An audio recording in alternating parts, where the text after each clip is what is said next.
जंगल की एक प्यारी सुबह थी जहां सब जानवर अपने अपने कपड़ों में मस्त थे। यार, जंगल में अब मजा नहीं रहा।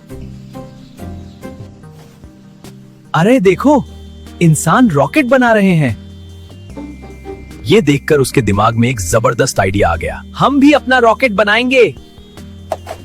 फिर सब जानवर उसकी बात मानकर सामान जमा करने लग गए। मैं टायर लाता हूं।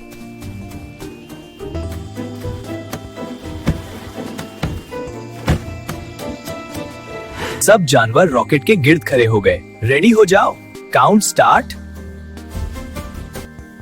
3, 2, 1।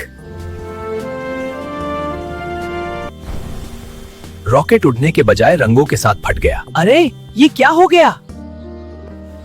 हाँ, रॉकेट नहीं, होली बन गई। रॉकेट का प्लान फेल हो गया, लेकिन हंसना और खुशी जंगल में फैल गई।